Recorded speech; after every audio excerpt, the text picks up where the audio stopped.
Hi guys, welcome to part 2 of this tutorial.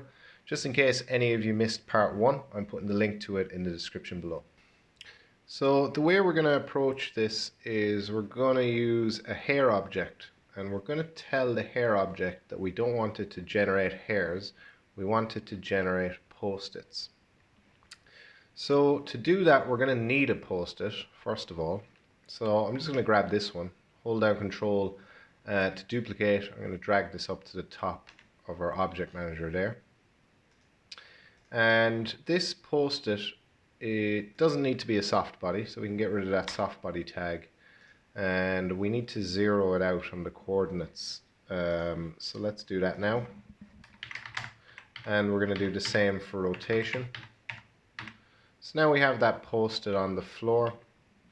I'm going to turn off the post-it pat visibility and the same with the floor. And now I can just hit S on my keyboard, making sure post-it is selected to just zoom in on it there. So we have this post-it, and this is what we're going to be using as a reference for our hair object. So our hair object is going to be cloning this post-it all around the body. Well, I say cloning, it's just going to be generating post-its all around the body.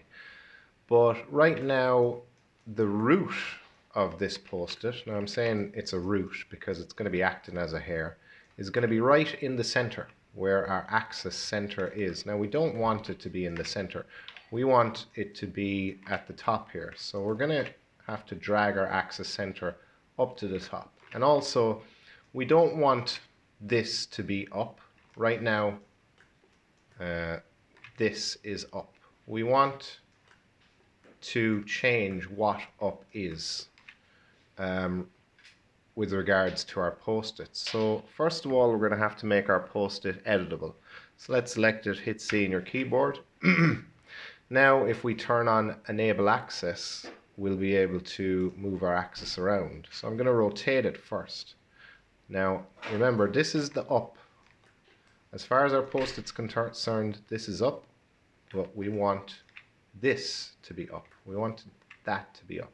So let's rotate this 90 degrees so that now our post-it has a new up. And now we want to drag our axis center so that it's going to be right on the edge here. And that is going to tell our post-it, well, this is going to tell our hair object that this is the root of this so-called hair, aka post-it.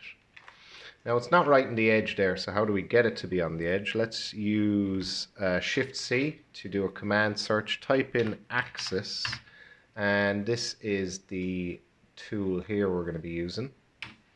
So if we open that up, now we're able to drag this Y slider to 100% and hit execute. That's going to set our axis center at 100% on the Y. So that's right on the edge there.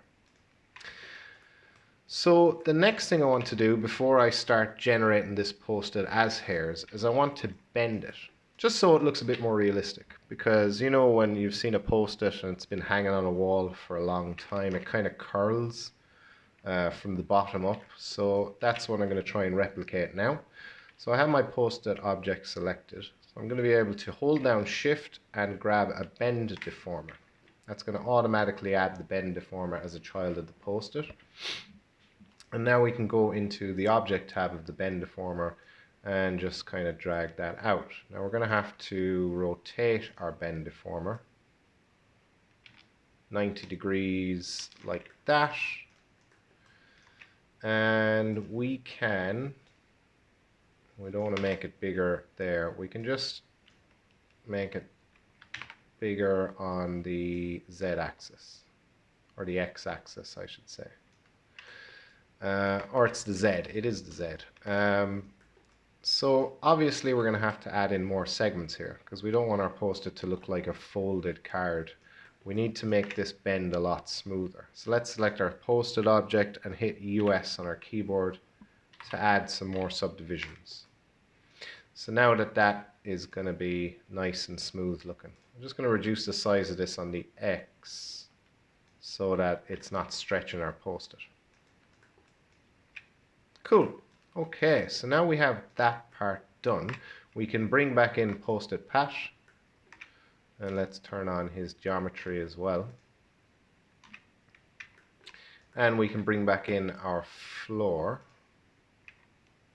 So let's make the floor visible again also. So now we need to get a hair object. So we're going to select our post-it hat geometry, which is here, and go to simulate hair objects and add hair. So now all of our hair is coming in, but it's way too long. Now these are our guides, which basically if we render preview that, it's just basic. Our guides are telling our hairs where to go basically. So we need to reduce the length of these hairs quite a lot. We'll go down to 6 centimeters, and that's going to be now the length of our hairs, but we want it to be the length of our post-its. So how do we tell our hair object not to render hairs, but instead not to generate hairs, but instead to generate post-its? Let's go back to frame 0 and do that right now. So we need to select our hair object, go to the Generate tab, turn off Render Hairs, and then go to Type and change this to Instance. Now we're able to drag down our post-it object into this object field, and then our hair object is going to start generating post-its for us. Before we do that, we just want to get rid of this bend deformer. Not get rid of it, but we just want to select both of these, right click and go Connect Objects and Delete. That's just going to give us one single piece of geometry which still is bent. And now we can go back into our hair object and drag this post-it down into the object field here. So now our hair object is generating post-its. We can't really see them because they're quite small. Well, they're very long. They actually still look like hairs. So let's go and fix them up now to make them look more like post-its. So first of all, they need to be yellow. They've lost their yellowness. So what we need to do is we need to drag our post-it material onto our hair object. So that's one problem solved. The next problem is, well, they're kind of thick at the root and thin at the tip, like hairs would be, but we want them to be more like post-its. We're going to have to open up our hair material here. And then we can go to the thickness options, and we can bring this root up to maybe 5 or 5 and 5 on the tip as well. Maybe we'll go 6 and 6. Okay. So before I hit play on this, there's a lot going on because we have a lot of post-its right now. So for tweaking our properties of our hair object, first of all, we're going to have to reduce the amount of hairs so that we're not going to slow down our scene. So let's go into our hair object, go to Guides, and let's bring the count down to 500. And let's do the same for hairs, bring the count down to 500. So now we can start working with this. It's not going to slow down our viewport too much. If your guys' viewport is slowing down, just reduce the guides and hairs down even further, just while you're working on it. So what we can see from this is there's a lot of flexibility in the connection between the roots of our post-its and our character. So you can see that they're flailing around quite a bit. So what we can do to reduce the amount of flapping around that our post-its are doing is go into Guides, and we can set the segments here down to 4. Now if I hit play on that, you'll see that there's a lot less flapping going on. There's a lot less flexibility in whatever it is that's connecting our root of our post-it to our character. But now we can see that our post-its are a bit too flappy also, the actual post-its themselves. So we can go to our hairs, aka post-its in this case, and we can reduce the segments of these down to something like 2. And now if we watch that, you can see that our post-its are a lot more inflexible. I think that is a real word. If not, then I made it up. So Now what we can do is, I suppose we can just basically increase the amount of hairs that we have, because I think this is looking pretty good. We could increase the amount of hairs that we have, and then we have to do one more thing. So let's just crank up the number of hairs up to something like 2000. And then we can find a good camera position. Now our floor is way too small, so I'm just going to increase the size of that.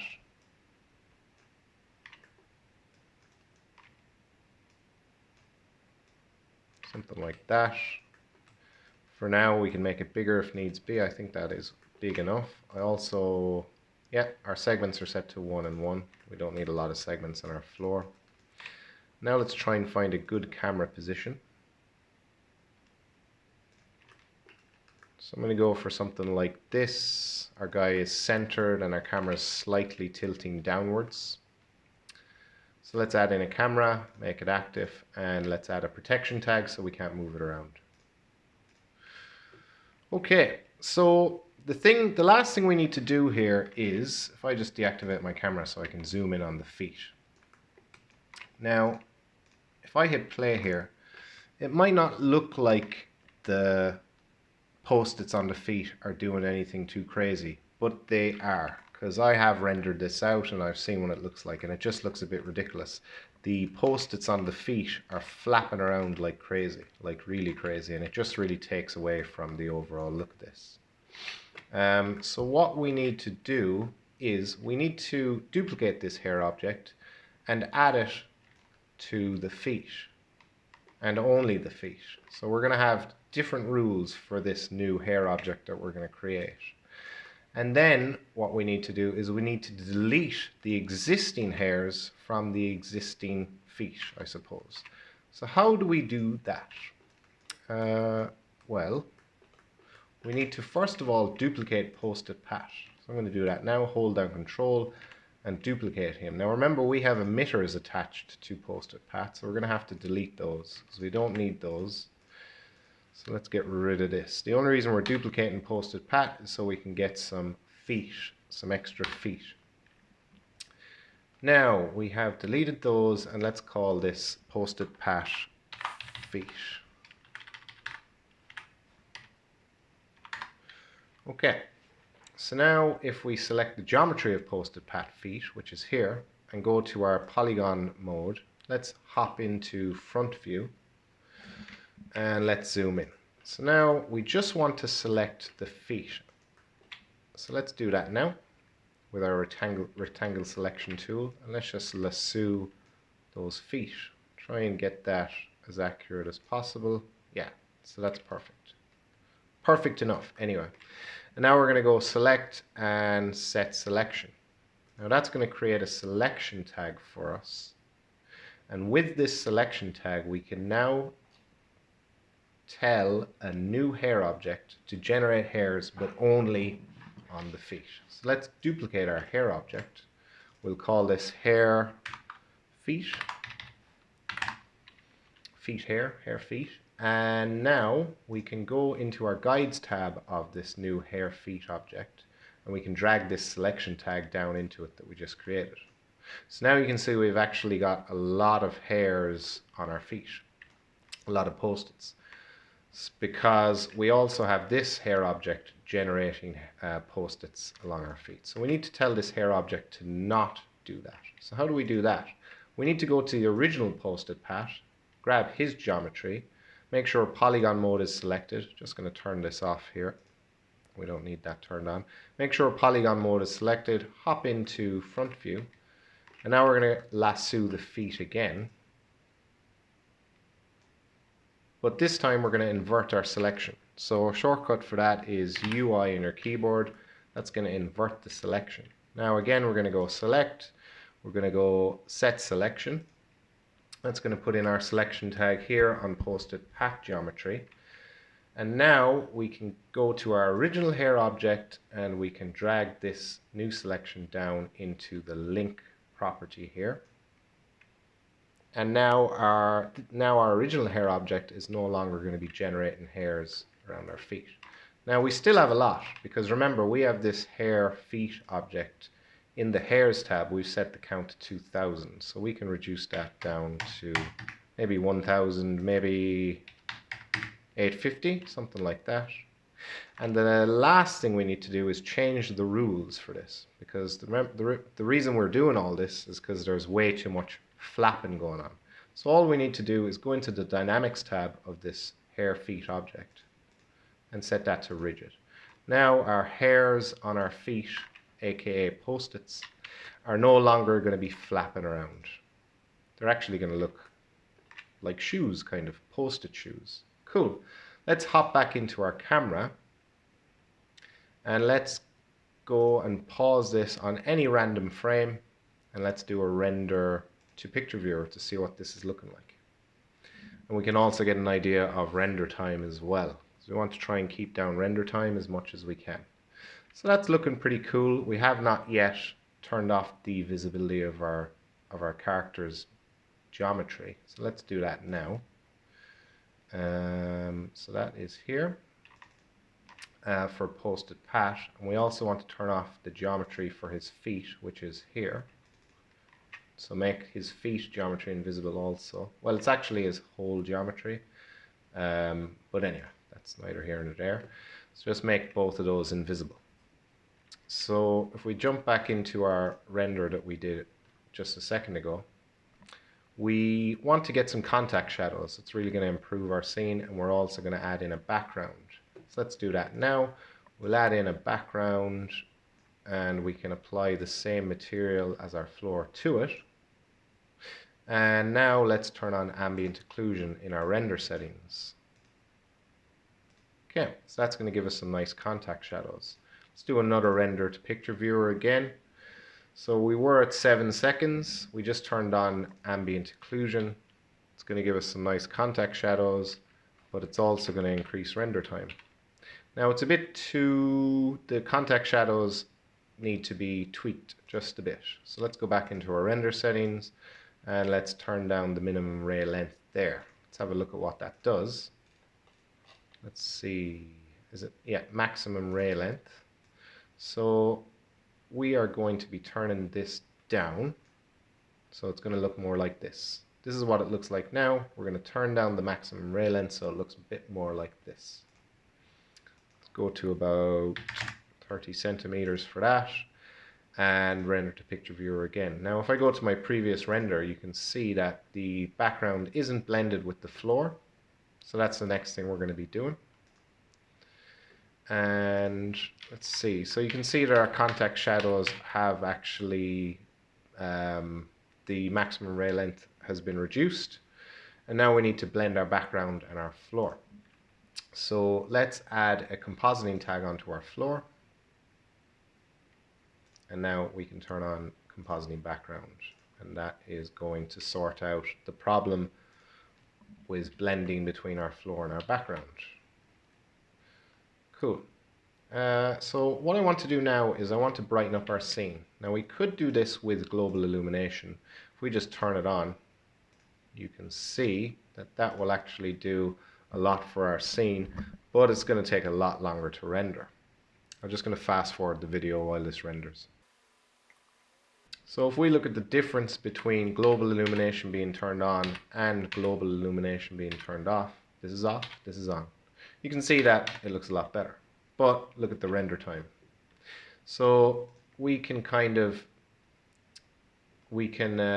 is a workaround for this. Let's turn off Global Illumination again, and let's introduce a new light.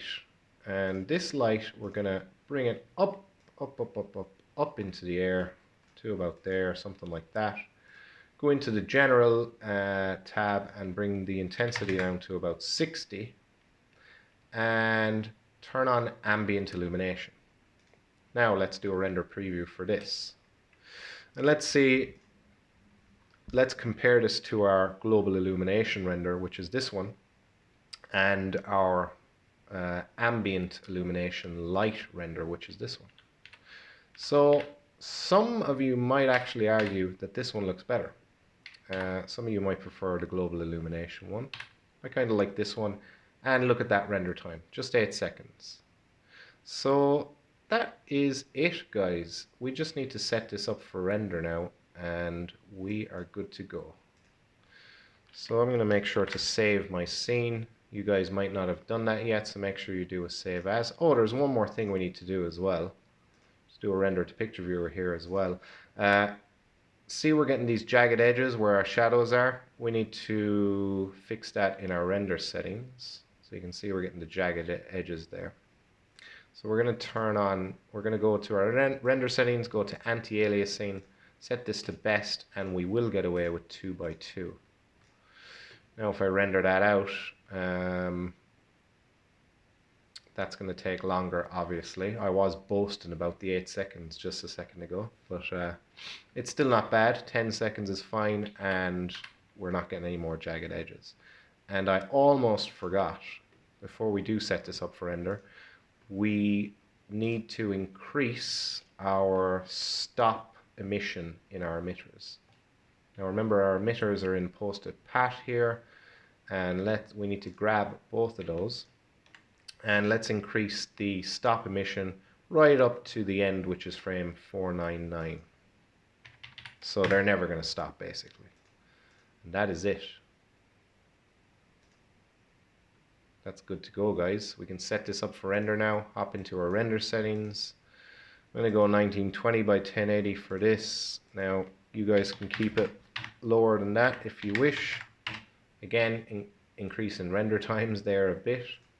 Set this to all frames. And we're going to set this to be a PNG sequence. And I'm going to save it to a folder called sequence. And that is it. So guys, I hope you learned a lot. As usual, if you did, please hit that like button. And if you're not subscribed already, please subscribe. It really helps me out a lot. Thanks for watching, and I'll see you in the next video.